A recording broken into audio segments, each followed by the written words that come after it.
योग योग योगेश्वराय भूत भूत भूतेश्वराय काल काल कालेश्वराय शिव शिव सर्वेश्वराय शंभो शंभो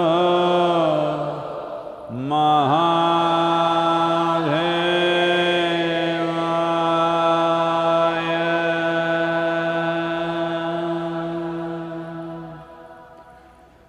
योग योग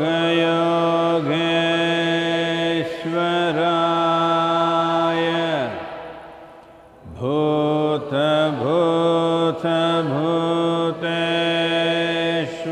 भूतेश्वराय काल काल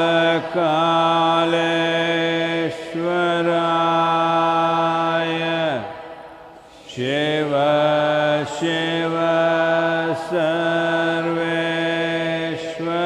सर्वेश्वराय शंभो शंभो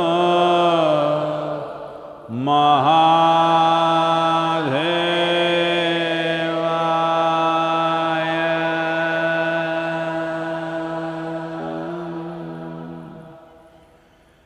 योग योग योगेश्वराय भूत भूत भूतेश्वराय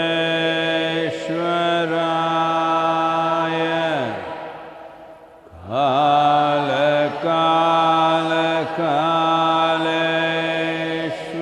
कालेश्वराय शंभो शिव महेश्वराय शंभो शंभो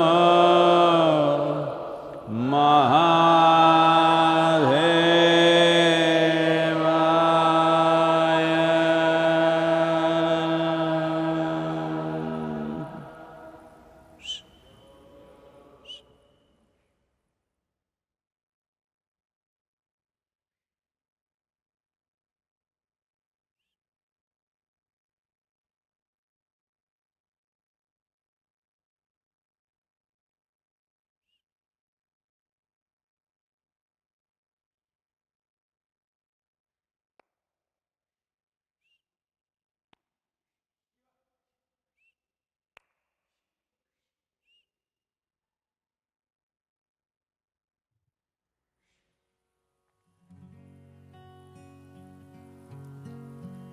आज बदरा उठा प्रेम का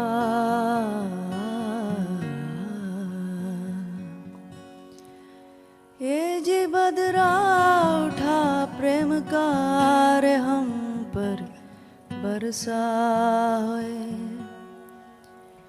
हर्षीली हो गई आत्मा और हरी भरी बन राई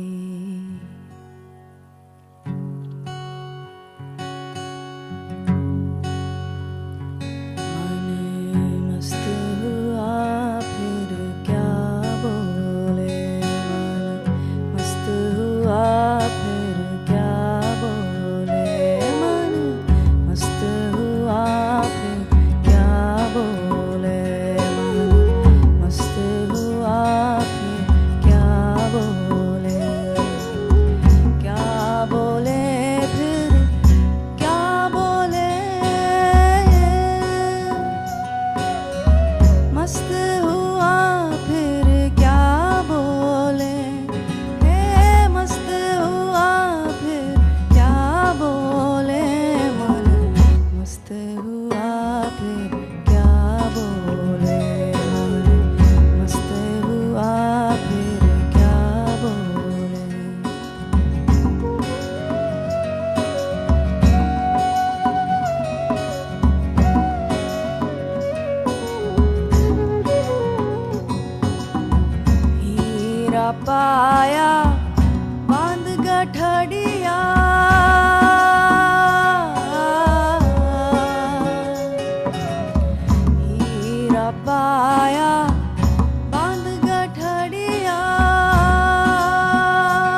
जननं सुखदं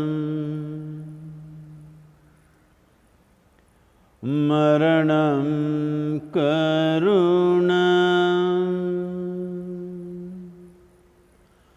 मिलनं मधुरं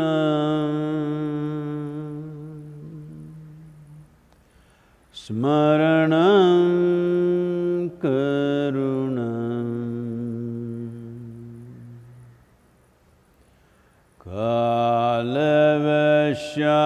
कालवशादिह सकलं करुणं समयाधिपते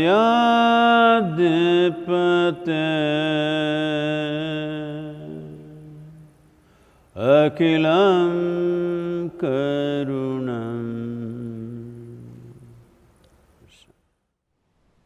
नमस्कारम। आप सभी को नमस्कारम। आप जहाँ भी हों, मेरे ख्याल से आप में से ज़्यादातर लोग घर पर हैं।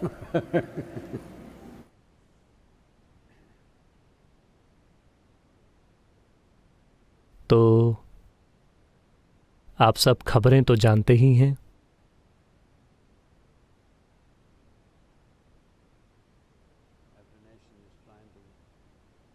हर देश अपनी आर्थिक गतिविधि को फिर से चालू करने की कोशिश कर रहा है। लोग आतुरता से वापस जाने की कोशिश कर रहे हैं। कुछ लोग जो जहां कहीं फंस गए थे वहां से घर वापस जाने की कोशिश कर रहे हैं। जो लोग घर में फंसे हुए हैं वो बाहर निकलने के लिए आतुर हैं। आप देख रहे हैं कि लोगों का एक समूह जो घर से दूर है वो आतुरता से घर वापस जाना चाह रहा है। लेकिन कई लोग जो समय से घर पहुंच गए थे और लगभग 8 हफ्तों से घर में बंद हैं, वो बाहर निकलने के लिए आतुर हैं। तो ये 2020 कई तरीकों से हमारी जीवन की यादों में एक अनोखा साल रहने वाला है।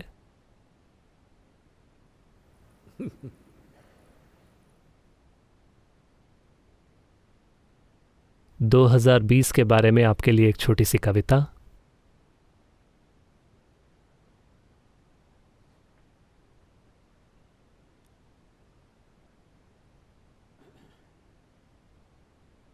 इसका शीर्षक है वर्ष 2020।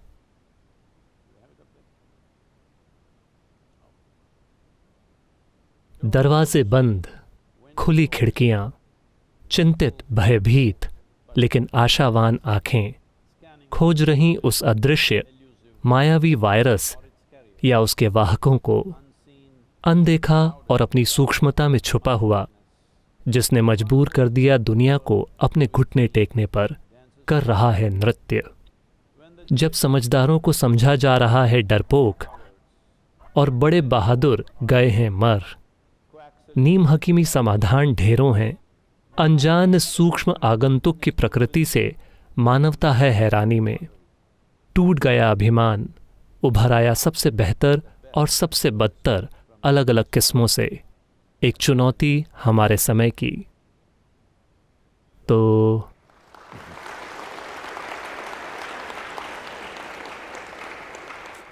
मैंने ये भी सोचा कि मुझे इसकी किसी तरह की छवि बनानी चाहिए, तो उसके लिए उसकी एक छोटी सी पेंटिंग है।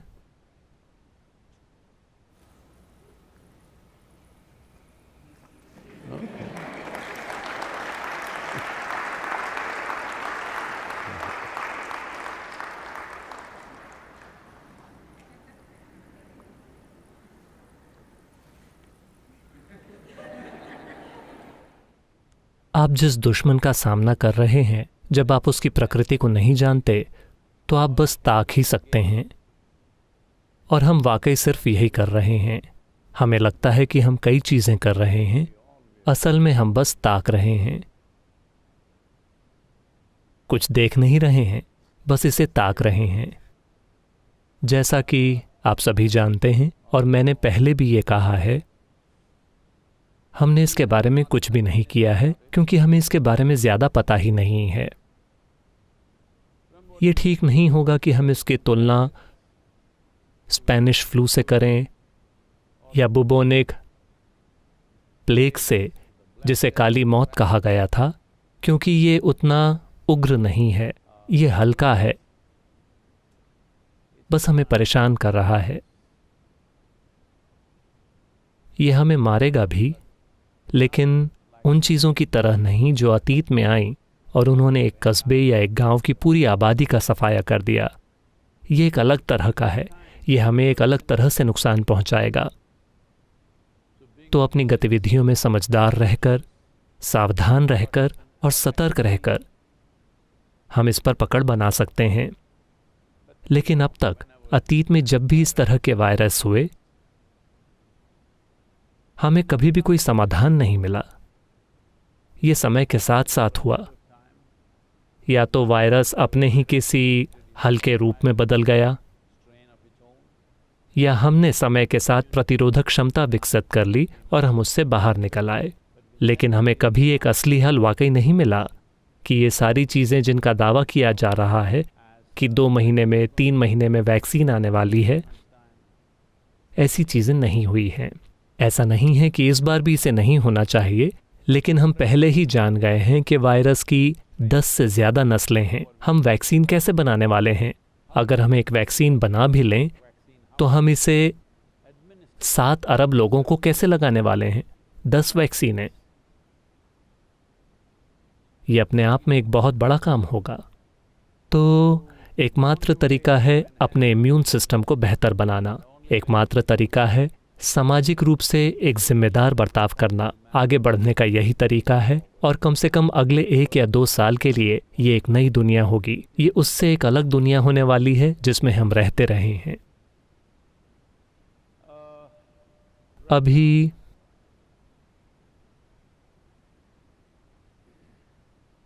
कई चीज़ें की जा रही हैं। मैं एक चीज़ के बारे में आपको बताना चाहूँगा, खासकर वो लोग जो अमेरिका में हैं। हार्वर्ड यूनिवर्सिटी और उसके साथ Beth Israel hospital medical centre के साथ मिलकर अमेरिका में दोनों मिलकर शोध कर रहे हैं कि कैसे योग का अभ्यास करने वाले लोग, जो लोग योग के कुछ अभ्यास करते रहे हैं, वे इस वायरस के प्रति कैसे रिस्पॉन्ड करते हैं, उनका लचीलापन कैसा है, क्या वे बेहतर सर्वाइव कर रहे हैं। मुझे 100% यकीन है कि वे बेहतर सर्वाइव कर रहे हैं। लेकिन हमें क्या कहें, इसके लिए मेडिकल सबूत चाहिए। लेकिन मुझे 100% यकीन है, क्योंकि मैंने एक भी ऐसा मामला नहीं सुना है जहां हमारे किसी साधक की मौत हुई हो। उनमें से कुछ ने अपने माता पिता को खोया है, बुजुर्ग रिश्तेदारों को खोया है, लेकिन साधक नहीं, उनके रिश्तेदार। तो योग खून से नहीं आता, आपको इसे करना होगा। इस कमबख्त चीज के साथ सिर्फ यही एक समस्या है, यह जादुई तरीके से काम करता है, लेकिन आपको इसे करना होगा। आप अपने डॉक्टर से नहीं कह सकते कि वो आपके लिए योग करे, ये उस किस्म का नहीं है। तो वे ईशा योग का अभ्यास करने वाले 5000 लोगों के सैंपल ले रहे हैं, जो लोग इनर इंजीनियरिंग के अभ्यास और दूसरे अभ्यास कर रहे हैं। तो आप में से जो लोग अमेरिका में हैं और इसके लिए रजिस्टर कराना चाहते हैं, कृपया कर लें।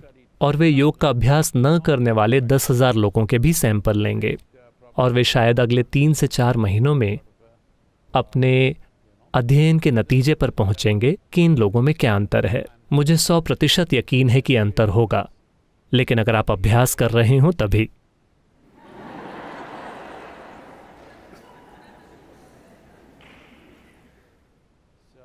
तो प्लीज़ आप लोग, ये सिर्फ उन्हीं के लिए है जो अमेरिका में रहते हैं, तो प्लीज़ आप में से जो लोग अमेरिका में हैं इसके लिए रजिस्टर कीजिए, क्योंकि ये दुनिया के लिए महत्वपूर्ण होने वाला है, ये मानवता के लिए महत्वपूर्ण होने वाला है।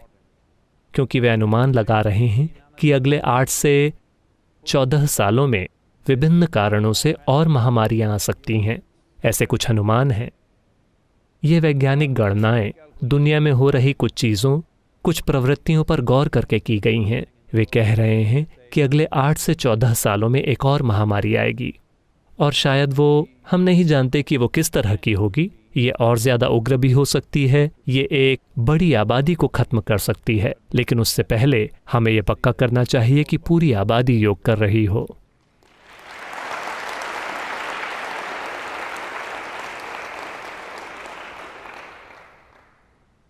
आज सुबह मैं बस बाहर टहल रहा था और ये मेरे लिए कोई नई बात नहीं है, लेकिन वो पल कुछ ऐसा था कि मैंने एक छोटी सी कविता लिखी। क्या मैं आपको इससे यातना दे सकता हूँ? तो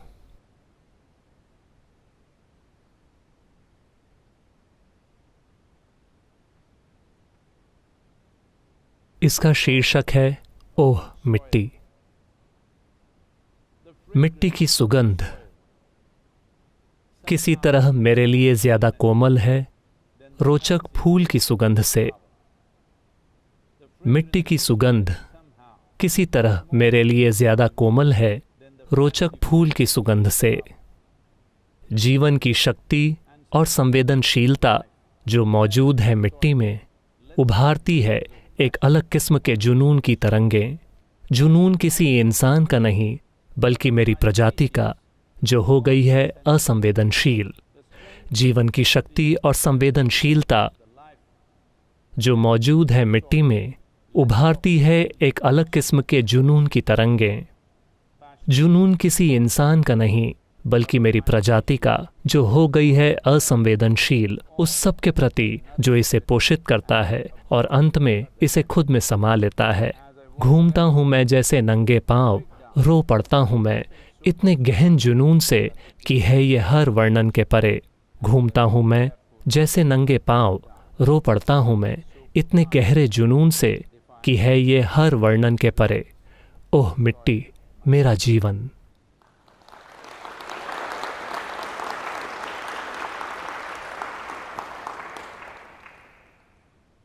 ज्यादातर लोग मरने के बाद ही मिट्टी से संबंध बनाते हैं, लेकिन ये बहुत महत्वपूर्ण है कि आप मिट्टी के साथ संबंध तब बनाएं जब आप जीवित हों। मैं कहूँगा कि खासकर अब इस वायरस की मौजूदगी में। मेरा विश्वास कीजिए, आप में से जो लोग किसी न किसी तरह से मिट्टी के संपर्क में हैं, यहाँ हम इसे पृथ्वी प्रेम सेवा कहते हैं। इसका मतलब है मिट्टी से बहुत प्रेम के साथ जुड़ना। तो आपके जीने की क्षमता, आपके जीवन पर इस तरह के आक्रमणों का प्रतिरोध करने की आपकी क्षमता बहुत बहुत बढ़ जाएगी। ये काफ़ी नहीं है कि आप बस जिंदा रहें, ये बहुत महत्वपूर्ण है कि आप मजबूती से जिएं। मजबूती से जीने का मतलब ये नहीं है कि आप बड़ी बड़ी मसल्स बनाएं और किसी पर हावी हो जाएं। मजबूती से जीना यानी यहाँ जीवन बड़े पैमाने पर होता है।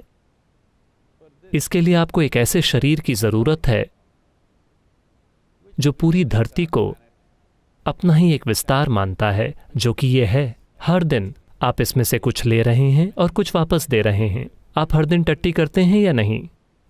मैं बस चेक कर रहा हूं, क्योंकि कब्ज वाले लोग, न सिर्फ शरीर में, मैं उन लोगों की बात कर रहा हूं जिन्हें यहाँ कब्ज है।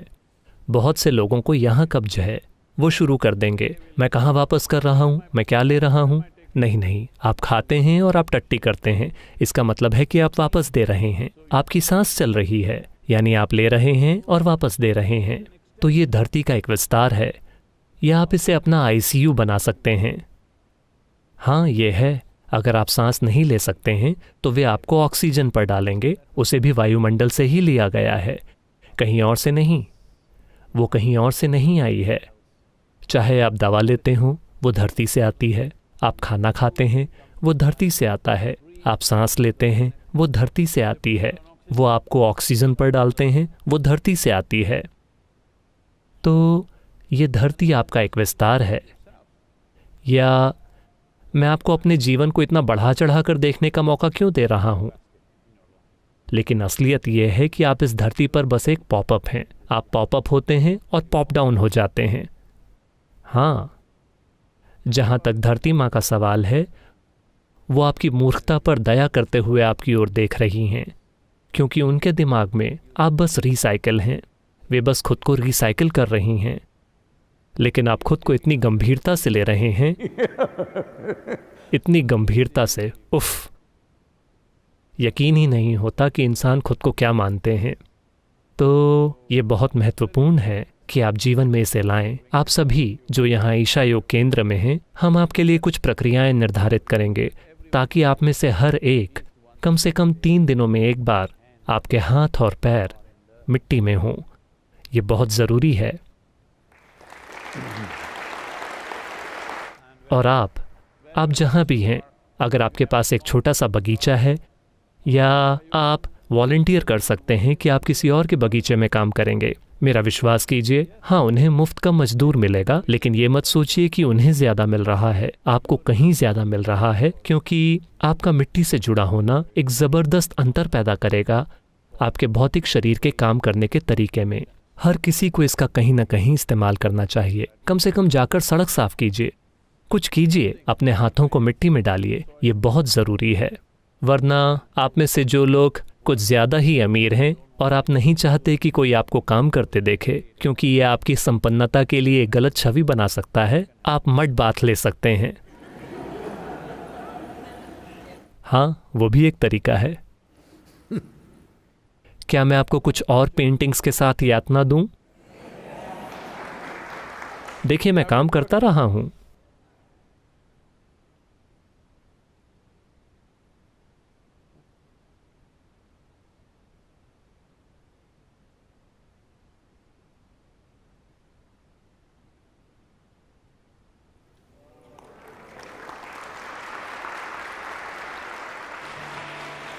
क्या आप में से किसी ने लाल रंग का मोर देखा है? नहीं देखा? अरे, जब बचपन में जब मैं मैसूर के चिड़ियाघर में जाया करता था, वहाँ एक लाल रंग का मोर हुआ करता था। वो बहुत दुर्लभ होते हैं, लेकिन कभी वो पैदा हो जाते हैं किसी तरह के बदलावों वगैरह के कारण। सफ़ेद मोर होते हैं, आपने उन्हें देखा है? सफ़ेद मोर होते हैं और लाल मोर भी होते हैं। तो बचपन की ये याद मेरे मन में मजबूत थी और मैंने सोचा कि मुझे किसी चिड़िया का चित्र बनाना चाहिए। शुरू में मैंने सोचा कि मैं एक बाज बनाऊंगा, लेकिन अगर आप उसे करीब से देखें तो वो कुछ ज़्यादा ही ऐसा दिखता है। फिर एक मोर बगल से गुजर रहा था, तो मैंने सोचा कि मैं एक मोर बनाऊंगा, लेकिन उसके रंग मेरे लिए बहुत जटिल थे। मेरे ख्याल से ये किसी के लिए भी बहुत जटिल है। अगर आप मोर पर पर्याप्त ध्यान दें तो हर पल, हर हरकत और रंग के शेड के साथ उसके रंग बदल जाते हैं। मुझे नहीं लगता कि कोई भी उसका चित्र बना सकता है। फिर मेरे बचपन से ये लाल मोर वापस आ गया, तो ये यहाँ है।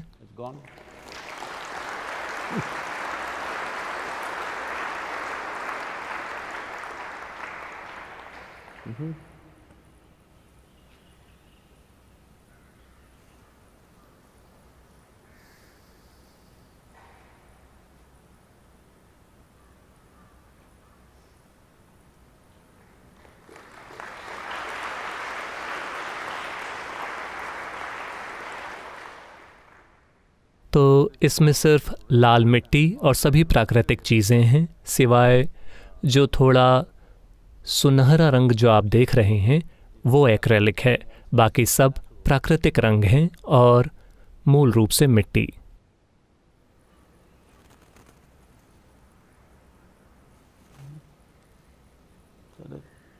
Okay.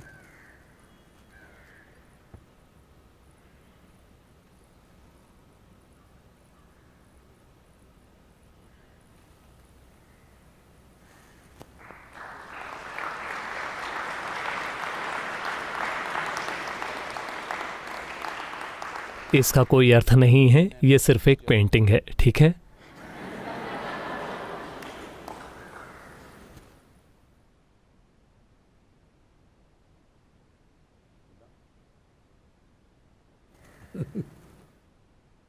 तो हम लॉकडाउन के अंत के करीब पहुंच रहे हैं। कितने दिन? 64 दिन। भारत में हम कितने दिनों से लॉकडाउन में रहे हैं? मेरे ख्याल से 60 दिनों से कुछ ज़्यादा। शायद लॉकडाउन कुल 64 दिनों का होने वाला है। हम उसके अंत के करीब पहुंच रहे हैं। 31 तारीख को उसका अंत होगा। लेकिन कल से कुछ डोमेस्टिक फ़्लाइट्स शुरू होने वाली हैं, लेकिन अगर आप इस हवाई जहाज़ के अंदर जाते हैं तो सभी होस्टेसेस और दूसरे लोगों को देखकर आपको लगेगा कि आप आईसीयू के अंदर जा रहे हैं। उन्होंने वैसे कपड़े पहन रखे होंगे और आप खुद भी। बेशक आपके पास एक मास्क है और एक शील्ड है और हर तरह की चीज़ें, ठीक है। मैं नाव से अमेरिका जाने की सोच रहा हूँ। कम से कम समुद्र में रहिए, उसमें 30 या चाहे जितने दिन लगें, समुद्र में कोई आपको इन्फेक्ट नहीं करेगा क्योंकि हवाई जहाज एक समस्या होने वाला है। जो लोग कहीं जाने के लिए बहुत ज़्यादा बेताब हैं, सिर्फ उन्हें इसका प्रयोग करना पड़ेगा, वरना भी उससे बचना ही बेहतर होगा क्योंकि उसमें हवा अंदर ही अंदर घूमती रहती है। अगर एक व्यक्ति को किसी तरह का वायरस का इन्फेक्शन है तो लगभग सभी 200 लोगों को वो इन्फेक्शन लग सकता है। तो ये एक बदली हुई दुनिया है। ये हम जिस तरह हवाई यात्रा करते हैं उसमें 9 सितंबर के हमले के बाद ज़बरदस्त बदलाव आया था। आपको सावधानी से चलना होगा। अगर आप अचानक हिलते हैं तो लोग आपके ऊपर बंदूकें तान देंगे। अब ये उससे भी खराब है, ये उससे भी ज़्यादा बड़ा है। अब हवाई यात्रा वाकई में एक समस्या बनने वाली है और काफ़ी तकलीफ़देह। कम से कम कुछ समय के लिए, हमें नहीं पता कि कब तक, किसी को नहीं पता कि कब तक, क्योंकि किसी को भी अभी तक वायरस की रणनीति पता नहीं चली है। किसी को भी वाकई पता नहीं है। हर कोई अंदाजे लगा रहा है। ऐसा कोई वैज्ञानिक आंकड़ा नहीं है जो कहे कि ये ऐसा है, वायरस ऐसा करेगा, हम इसके साथ ऐसा कर सकते हैं। ऐसी कोई चीज़ नहीं है। हम केवल इन चीज़ों की बात कर रहे हैं कि इंसान क्या कर सकते हैं ताकि वायरस हमारे समाज में बहुत ज़्यादा न फले फूले। तो भारत में हवाई यात्रा शुरू होने वाली है, लेकिन हमें उसके नतीजे देखने होंगे। मेरे ख्याल से तमिलनाडु ने इस राज्य में हवाई यात्रा के लिए अनुमति नहीं दी है क्योंकि हर राज्य को अपने खुद के निर्णय लेने की आज़ादी दी गई है। मेरे ख्याल से तमिलनाडु अभी शुरू नहीं करना चाहता है क्योंकि चेन्नई अभी बंद है। मेरे ख्याल से आज या कल एक दिन का कर्फ्यू होने वाला है या ऐसा कुछ। रविवार, मेरे ख्याल से ये आज था। ऐसा इसलिए है क्योंकि बड़े शहरों में ही ये तेज़ी से फैला है। चेन्नई, मुंबई, अहमदाबाद, दिल्ली, इनमें संख्या बहुत ज़्यादा है। सौभाग्य से बाकी का देश जहाँ गरीब आबादी रहती है वहाँ ज़्यादा कुछ नहीं हुआ है। ज़्यादातर देश का करीब 60-65% हिस्सा पूरी तरह से कोविड से मुक्त है और कोयम्बतूर भी कोविड मुक्त है। लेकिन एक शहर में ये किसी भी दिन बाहर से आने वाले यात्रियों के साथ आ सकता है। लेकिन ग्रामीण भारत ने बहुत अच्छे से मोर्चा संभाल रखा है। हालांकि लाखों प्रवासी मजदूर, रोज़ की मजदूरी करने वाले लोग शहरों से कई तरीकों से वापस लौट गए हैं, लेकिन उसके बावजूद इन्फेक्शन नहीं फैला है। शायद ये उनके मिट्टी से जुड़ाव की वजह से है। धरती के साथ उनका संबंध इतना मजबूत है, उनकी प्रतिरोधक क्षमता इतनी मजबूत है। अगर आपने धरती के साथ संबंध बना रखा है, वायरस आया, उसे धरती में डाल दीजिए। नहीं, ये ऐसे काम नहीं करता, इसे शब्दशः न लें, लेकिन निश्चित रूप से उस संबंध का निश्चित रूप से फर्क पड़ रहा है। शरीर कितना मजबूत है, यह निश्चित रूप से धरती के साथ संबंध से तय होता है। आपको वो पुरानी कहानी पता होगी जो मैंने आपको पहले बताई थी। एक बार अमेरिका से 8-10 डॉक्टर यहाँ योग केंद्र में आए थे। ये काफ़ी पहले की बात है, मेरे ख्याल से 22-23 साल पहले। मैंने उनसे यहाँ के यौगिक अस्पताल के बारे में बात की थी। तो वे यहाँ आए, वे यहाँ 3 दिनों तक रुके और सुबह सुबह मुझे फ़ोन आया। हमारे ऑफिस ने मुझे फ़ोन किया और कहा, सद्गुरु, ये सारे डॉक्टर बहुत गुस्सा हैं और वो जाना चाहते हैं। मैंने पूछा क्या हुआ? वे यौगिक अस्पताल को लेकर नाराज़ हैं। मैंने कहा ठीक है, मैं उनसे मिलूँगा। फिर मैं उनसे मिला और मैंने पूछा कि क्या दिक्कत है। उन्होंने कहा, यौगिक अस्पताल कहाँ है? आपने कहा था कि यहाँ एक यौगिक अस्पताल है, वो कहाँ है? हमें तो कुछ भी नहीं दिख रहा। तो उन्हें लगता है कि अस्पताल यानी बिस्तर, नर्स, हर कोई आपकी सेवा कर रहा हो। जब आप किसी की इतने अच्छे से सेवा करते हैं तो वो बीमार रहना चुनेंगे। मैंने कहा, आपको लगता है कि अस्पताल वैसा होता है? एक यौगिक अस्पताल वैसा नहीं होता। एक चीज़ तो यह है कि सभी बीमार लोग सुबह 5 बजे उठ जाते हैं, 5:30 बजे वो गुरु पूजा करते हैं, फिर साधना, और फिर मैंने उन्हें बगीचे के काम में लगा रखा है। उन्हें बगीचे में काम करना ही होगा, फिर उन्हें किचन में काम करना होगा, और फिर वो थोड़ी देर आराम करेंगे, शायद दूसरों से थोड़ा ज़्यादा, और वे फिर दोपहर 2 बजे से काम पर लग जाते हैं। और यही इलाज है। मैं आपको दिखा सकता हूँ कि वो कहाँ हैं। फिर मैंने उनसे सारे बीमार लोगों का परिचय कराया कि वे किन दिक्कतों के साथ आए थे और कैसे वे बेहतर हो रहे हैं। उनमें से कुछ बेहतर हैं, कुछ अभी अभी आए हैं, कुछ पूरी तरह से ठीक हो गए हैं। मैंने कहा, ये मेरा अस्पताल है, ये होटल नहीं है, ये अस्पताल है। यानी कि आप ठीक होने के लिए आए हैं, स्टाफ की सेवा का आनंद लेने के लिए नहीं। तो ये बहुत महत्वपूर्ण है, और अभी लोग काम करने के लिए बाहर निकल रहे हैं। ये एक अच्छी चीज़ है, लेकिन साथ ही इसे संभल कर करना होगा। केवल लॉकडाउन की प्रतिक्रिया में अगर आप बाहर निकलते हैं तो हम शायद भयानक नतीजे पैदा करें। जब हम बाहर निकलते हैं तो हमें समझना होगा कि हम ज़रूरतों के कारण बाहर हैं, लॉकडाउन की प्रतिक्रिया में नहीं, जैसा कि कुछ देशों में हो रहा है। लोग बड़ी बड़ी पार्टियां दे रहे हैं और ये कर रहे हैं और धार्मिक सभाएं कर रहे हैं। कल जर्मनी में 40 लोग जिन्होंने चर्च के मास में हिस्सा लिया था, उनके टेस्ट पॉजिटिव आए हैं। लगभग 75 में से 40 लोग। तो इसका क्या तुक है? क्योंकि प्रतिक्रिया में या तो धार्मिक प्रतिक्रिया, या वे लोग जो स्वर्ग जाना चाहते हैं वो एक प्रतिक्रिया करते हैं, जो यही मज़े करना चाहते हैं वो दूसरी प्रतिक्रिया करते हैं। ये बहुत महत्वपूर्ण है कि इसे ये जानकर किया जाए कि हम बाहर निकल रहे हैं, क्योंकि ये हमारी ज़िंदगी की ज़रूरत है कि हमें बाहर निकलकर अपना काम करना होगा। इस प्रतिक्रिया में नहीं कि चूंकि मैं इतने दिनों से बंद था, अब मैं बाहर निकलकर मौज मस्ती करूंगा। ये आबादी के लिए बहुत बहुत नुकसानदायक हो सकता है। शायद आप खुद प्रभावित ना हो, लेकिन आप तबाही ला सकते हैं, खासकर समाज की संवेदनशील आबादी के लिए। तो ये बहुत बहुत बहुत महत्वपूर्ण है कि हर कोई, खासकर युवा लोग, जिम्मेदारी से पेश आएं, क्योंकि आप हर किसी को खतरे में डाल देंगे। और वो खतरा काल्पनिक नहीं है, ये मनगढ़ंत नहीं है, ठीक है? आमतौर पर यह माना जा रहा है कि दुनिया में 4 लाख से ज़्यादा लोग मर चुके हैं। सिर्फ अमेरिका में ही ये संख्या लगभग 1 लाख तक पहुंच चुकी है। अगले 2-3 दिनों में ये 1 लाख के पार चली जाएगी। तो एक ही देश में 1 लाख लोग मर गए हैं। अगर ये सच्चाई नहीं है तो मुझे नहीं पता, ये कल्पना नहीं है। वायरस और मौतें और लोग जिन दिक्कतों से जूझ रहे हैं वो कल्पना नहीं है। वैसे भी ज़्यादातर दूसरे लोग जो वैसे भी मरते हैं, हर दिन लोगों की किसी न किसी तरह मौत होती है।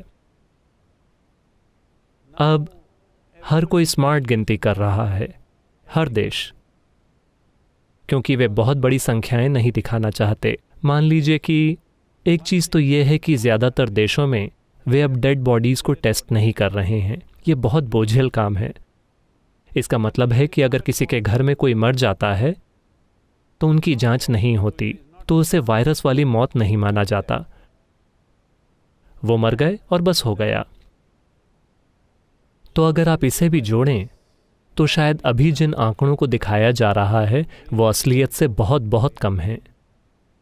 देशों को ऐसा करना पड़ता है ताकि लोग घबरा न जाएं, ताकि लोगों में बाहर जाकर अपना काम करने की प्रेरणा बनी रहे। हर किसी को ये करना पड़ता है। राजनीतिक नेतृत्व को ऐसा करना पड़ता है, क्योंकि अगर हर कोई घबरा जाता है तो फिर उसे संभालना ही एक बहुत बड़ी समस्या बन जाएगी। तो हम उन्हें वो छूट देंगे, क्योंकि आखिरकार आपको एक बहुत बड़े जनसमूह को मैनेज करना है। ये आसान नहीं है, लेकिन व्यक्तिगत इंसानों के रूप में ये बहुत महत्वपूर्ण है कि आप इसके प्रति जागरूक रहें। ये हाइपॉक्सी चीज़ जो हो रही है, यानी आपका ऑक्सीजन का स्तर कम हो रहा है, आपको कुछ भी नहीं पता, आपको बुखार नहीं है, आपको कोई लक्षण नहीं है, आपको खांसी भी नहीं आई, छींक भी नहीं आई, लेकिन आप बस अपने बिस्तर पर लेटे हुए मर सकते हैं। ठीक है, ऐसा कई लोगों के साथ हो रहा है और उसे गिना नहीं जा रहा है, लेकिन ऐसा हो रहा है। ये भी वायरस इन्फेक्शन का एक नतीजा है। कुछ लोगों को खांसी आती है, छींक आती है, बुखार आता है। हमारे पास सिर्फ एक ही चीज़ है कि हम लोगों पर टेम्परेचर गन तान रहे हैं और सिर्फ इसी से कई लोगों को दरवाज़ों के पार जाने दिया जा रहा है, चाहे वो एयरलाइनें हों या ट्रेनें हों या जो भी हो। अगर आपका तापमान सामान्य है तो आप अंदर जा सकते हैं, लेकिन हो सकता है कि आप सामान्य तापमान के साथ असल में मर रहे हों, तापमान में किसी भी बदलाव के बिना। तो ये एक अनोखी समस्या है। हर एक इंसान को इस पर बहुत ज़्यादा ध्यान देना होगा ताकि ये पक्का किया जा सके कि ये एक बड़ी आपदा ना बन जाए। तो मुझे पता है कि मैं इस बारे में काफ़ी बातें कर चुका हूँ, लेकिन दुनिया भर में इंसानों के बर्ताव को देखते हुए मेरे ख्याल से आप में से वो लोग जो साधक हैं, आप में से वो लोग जो दूसरों से ज़्यादा जागरूक होने का दावा करते हैं, आपको अपने जीने के तरीके में अंतर दिखाना होगा और ये पक्का करना होगा कि आपको इन्फेक्शन ना लगे। अगर संयोग से आपको लग जाता है तो आपको ये पूरी तरह से पक्का करना होगा कि ये आपसे कूदकर दूसरे इंसान तक ना पहुँचे। इतनी सावधानी, इतनी जिम्मेदारी हर किसी को दिखानी होगी।